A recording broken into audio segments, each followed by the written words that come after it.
sipas jush është e rastishme që 4 rreshta në 12 ose në 13 a ju morë me Kosovën dhe si e shikoni ju, po themi, hyrje në kursin e zgjidhjes apo të paqëtimit konfliktit të Rusi-Ukrainë dhe ndërlidhjes apo ndikimit saj në dialogun Kosovë-Serbi. Pra, favorizohet dialogu Kosovë-Serbi, favorizohet Kosova.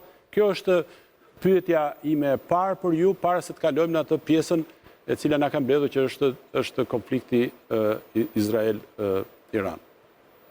Po, faleminderit shumë. Unë jam më shumë skeptik, për mos thonë cinik, sa i përket Trumpit përgjithsisht si politikan, po sidomos sa i përket qëndrimeve të tij rreth Kosovës. Kur mendoj për Trumpin e kam parasysh një koncept, një teori marrëdhënie ndërkombëtare që quhet ashtu e quajtura paqja e tregtisë. Sepse ai koncept më bie në mend, për arsyet sepse Trumpi është një njeri që në zhargonin e Kosovës ne themi është një tregtar, një tugjar. Për te, paqja arrihet vetëm nëse ka shkëmbime tregtare ekonomike ndërmjet popujve.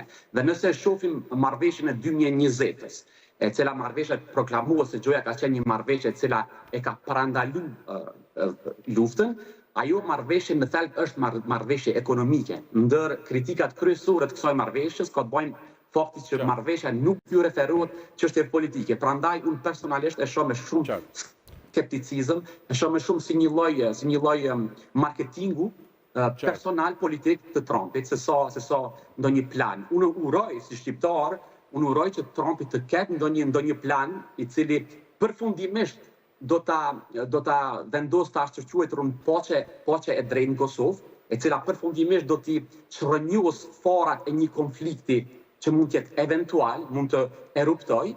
Unë e shpresoj, sepse di që Amerika është aktori kryesor që do të arrinte ti çrënjosë këto fara. Por to kemi po në 2020 dhe më tani jam shumë skeptik.